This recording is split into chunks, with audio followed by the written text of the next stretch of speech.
Bismillahirrahmanirrahim. Assalamualaikum warahmatullahi wabarakatuh. Perkenalkan, nama saya Muhammad Azriya Siddiqi. Di sini saya akan menjelaskan tentang aliran Mu'tazilah.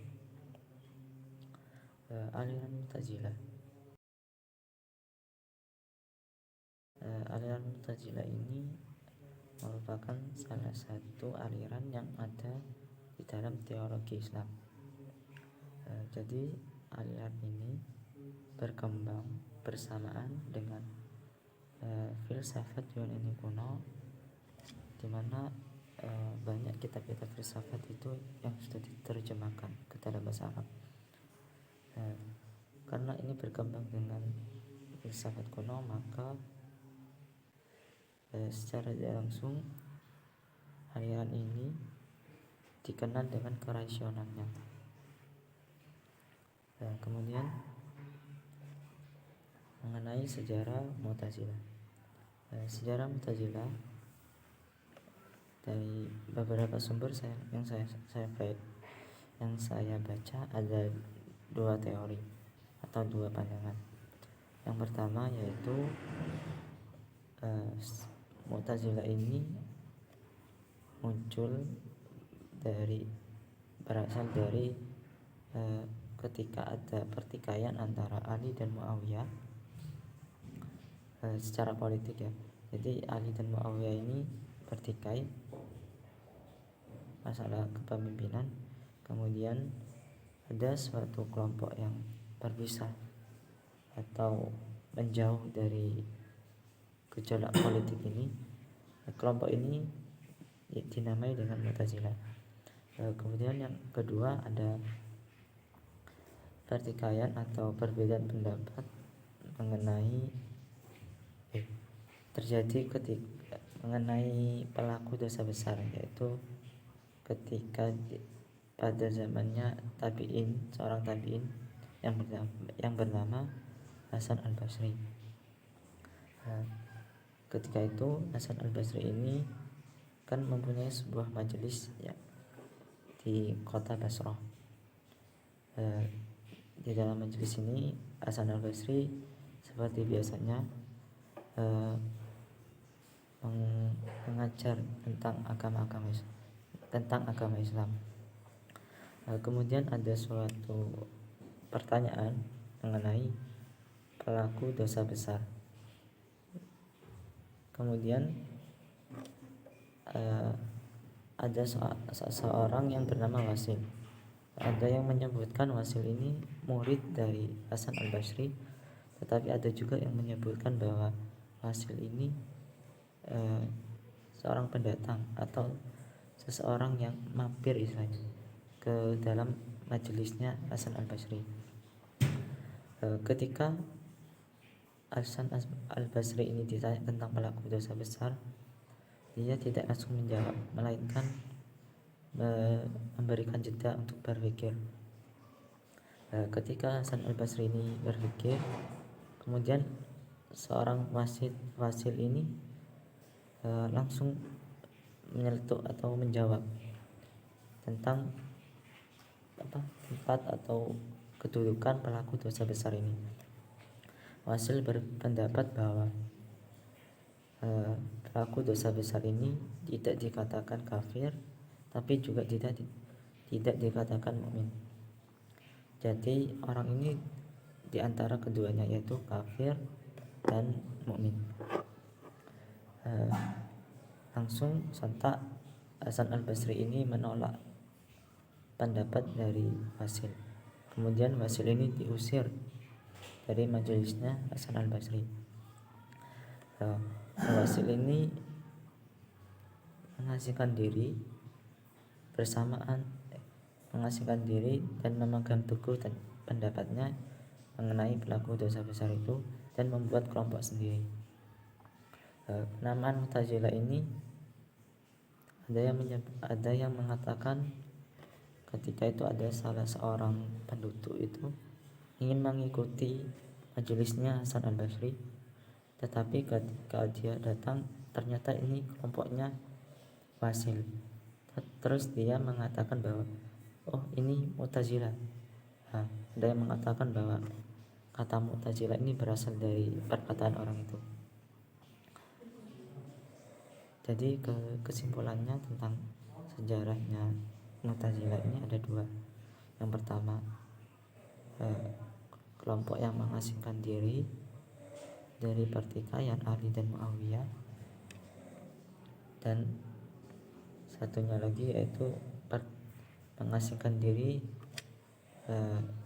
mengenai pertikaian atau perbedaan pendapat dengan Hasan al-Basri, antara Wasil dan Hasan al-Basri.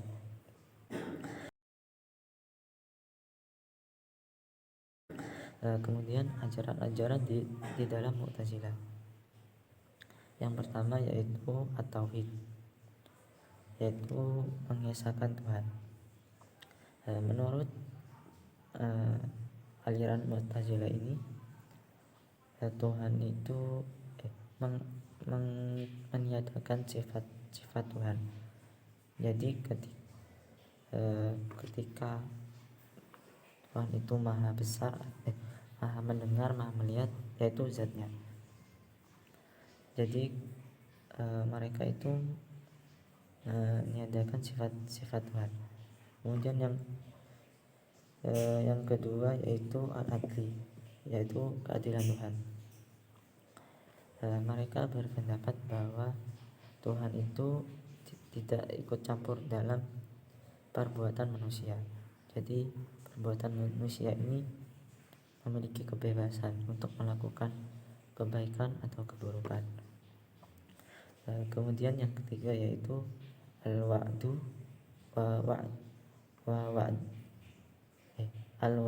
al-wa'du wal wa'id. Jadi janji dan ancaman. Jadi yang ajaran yang ketiga ini berhubungan dengan yang kedua. Janji dan ancaman Allah itu pasti terlaksana. Jadi ketika seseorang melakukan kebaikan, maka dia akan dimasukkan dalam surga atau akan dibalas dengan kebaikan juga. Sama juga dengan orang yang berbuat keburukan atau kejahatan, dia akan diancam itu masuk ke dalam neraka. Kemudian ajaran yang keempat yaitu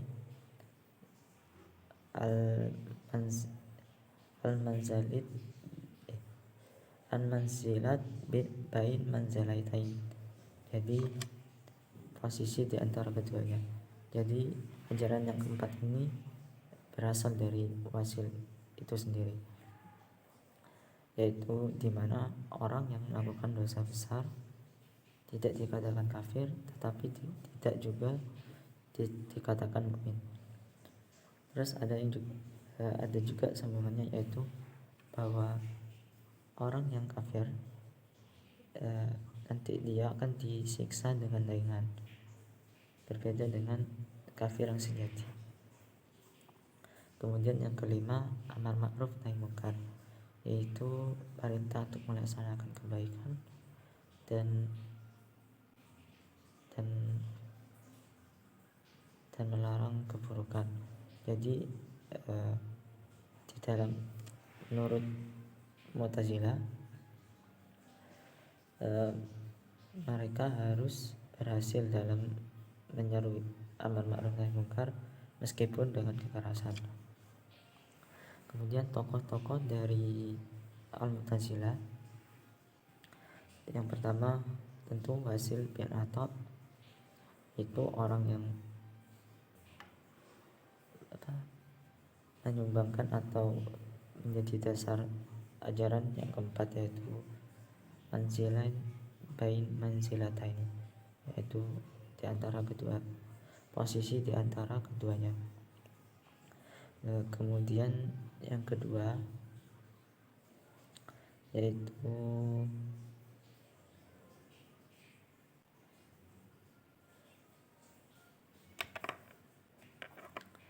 yaitu Abu Zail al-Alam.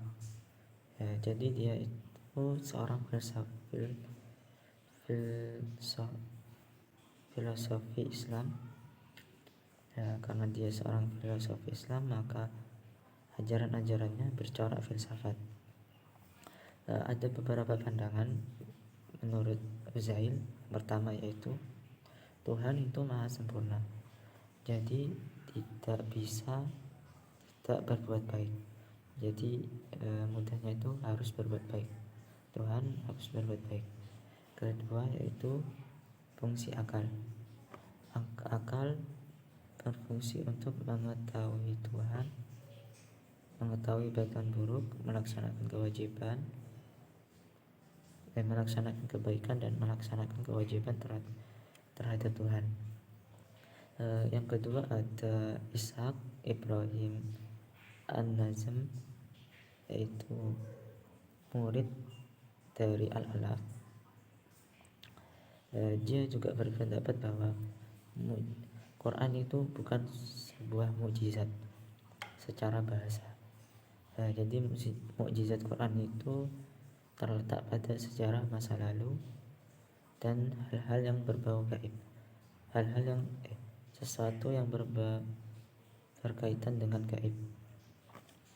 Al-Alaf juga bahkan lebih ekstrim dari gurunya sendiri.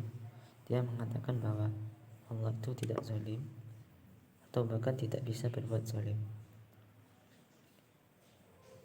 Kemudian ada yang tokoh yang keempat yaitu Al-Jubaib.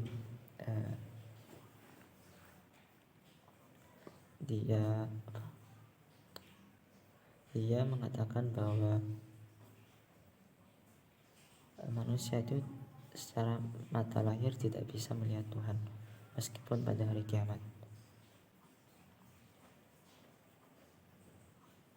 Dan fungsi wahyu itu berfungsi untuk mengetahui besar kecilnya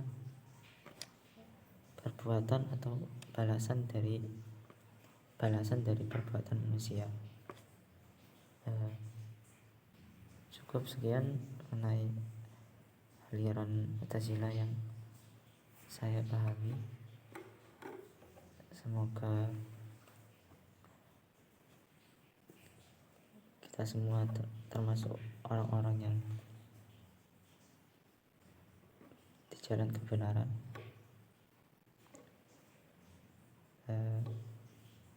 Jika ada yang salah, mohon maaf.